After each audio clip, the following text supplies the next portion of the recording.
So as we all know from the legocon trailer now, the Crystal King of Ninjago Crystalized is the Overlord, who is the embodiment of darkness within Ninjago. The new Crystalized trailer poses a lot of interesting questions and things about this embodiment of darkness. If you enjoy discussion videos like this, be sure to leave a like and subscribe to my channel, and with that, let's get on to the video. First of all, his new voice is just incredible. His old one was pretty okay. I think it got what it wanted to do done pretty well, but something felt a bit missing. I don't think they should have used that voice again, and I'm really glad they didn't. Because while the old voice is very good and very unique, something about it just doesn't feel too intimidating, and especially wouldn't be for the Crystal King version. Which is why I'm glad to say, the new voice for the Overlord's Crystal King form is so good and intimidating. Destruction comes from the eternal struggle between light and dark. I will destroy the balance. There will be peace in the dark. The monologue I just played doesn't only show how good his new voice is, but also leads us into our next point. The Overlord, after 9 years, finally has somewhat of an understandable motivation to do the things he does. Now, the Overlord is a pure evil I like to destroy stuff villain.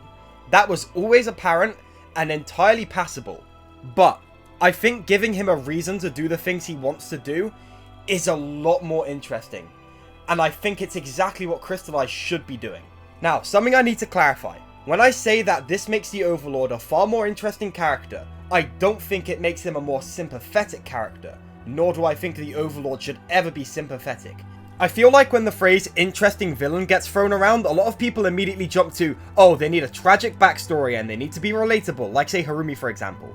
An interesting character is exactly what it says on the tin, a character you can be interested in.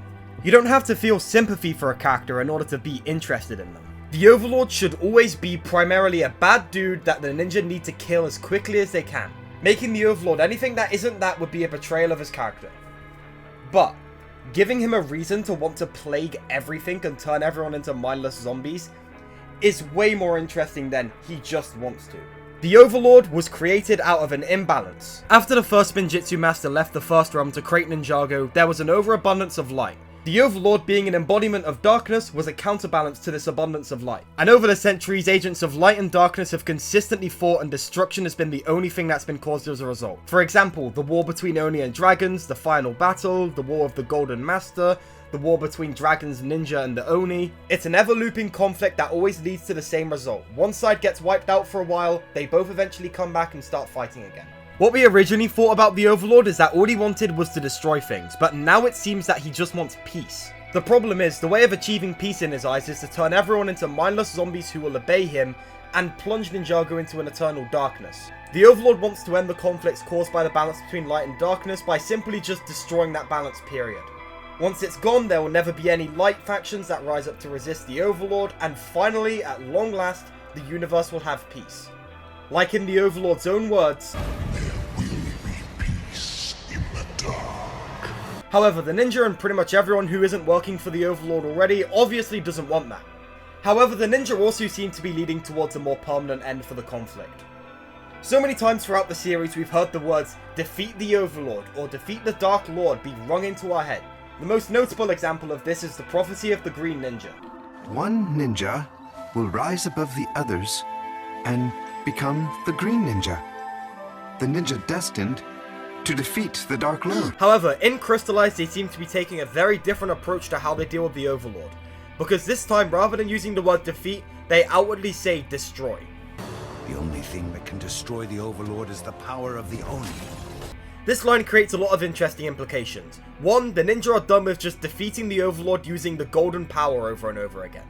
It's become abundantly clear at this point that just throwing light power at darkness is not a long-term solution to the conflict. The Oni invasion of Ninjago ended with the ninja, Wu, and Garmadon all forming a tornado of creation which wiped out the invading Oni forces. This created a peace period that lasted about 8 months. Then problems started arising, other problems started arising, and before everyone knew it, the Overlord is now back. It's pretty clear now that both sides of this conflict want a permanent end to it. And it seems that the current working solution is to tap into the powers of both Oni and Dragon to do so. A truly balanced approach. This also ties us way back to the original story of the Oni and the Dragon, which saw the dragons, who were agents of creation and light, fighting the Oni, agents of darkness and destruction. These two factions fought each other for decades until the first Benjitsu Master was born, a person who could control both light and darkness. Both the Oni and the Dragon realized that a balanced entity like this could be the key to winning the war. However, this drove them to violently fight over him, which caused him to leave and go create Ninjago, where he ended up leaning too far into the side of the light, which caused the Overlord to pop up, and you know the story from there. Maybe the original Oni and Dragon were really onto something, and we're about to see the effects of that in Crystalized. This line from Lord Garmadon also implies that the Overlord is an Oni, which has been a very popular theory ever since the Oni first appeared in 2018. Now, the best way I can show you why people are starting to think the Overlord is an Oni is to compare two lines from Garmadon. One of them is from Season 10, and the other one is from the new trailer. The only way to defeat an Oni is with another Oni. You need me. The only thing that can destroy the Overlord is the power of the Oni. I think it's pretty undeniable that there's some kind of connection between these two lines, and the current one people have been making is that the Overlord is an Oni, which in my opinion wouldn't be the worst retcon in the world. I think it would be a pretty damn good one, in fact. I think the Overlord being an Oni would make a ton of sense and make the conflict between light and dark feel a lot more interconnected. So with that giant lore and theory dump out of the way on my part, let's go back and conclude. The Crystal King and the Overlord are the same being. The Crystal King's voice acting is really good. Both sides of this war want to find a permanent solution to the light and darkness war.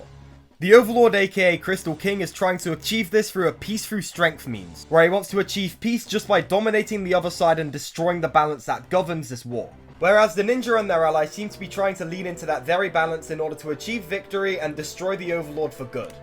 Ironically enough, both opposite sides of this war seem to be trying to find permanent solutions to the conflict via completely opposite means. One wants to lean into the balance, the other wants to destroy it completely. However, embracing both sides of the conflict to end it seems to be what the original Oni and Dragon tried to do. So when Wu and Garmadon encouraged Lloyd to embrace both sides of his heritage, they might be really onto something here. We'll have to watch the remaining 18 episodes of Crystalized to know if I'm right for sure here, but whatever the case, both sides of this war seem to want an end to this god knows how long conflict.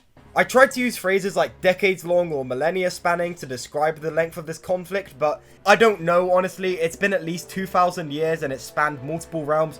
The point is, it's been a very long time and both sides just want it to be over. But that doesn't change the fact that the Ninja are unequivocally in the right, because the Overlord is really, really evil, and is also very likely to be an Oni, the first species we know of to embody darkness and destruction. So yeah, that's pretty much all I have to say about the Overlord and Crystalized. Let me know what you think of him in the comments down below. I'd love to hear what you all think. If your theories are the same as mine or different, be sure to let me know. If you enjoyed this video, be sure to leave a like on it, share it if you found it interesting, and if you like Ninjago theory videos like this, be sure to subscribe to my channel, turn on all notifications so you know as soon as you see these videos, and I actually don't have anything else, that's it. Thanks so much for watching this far, everyone. This video in particular took me quite long to put together, and I will see you in the next one. Goodbye for now.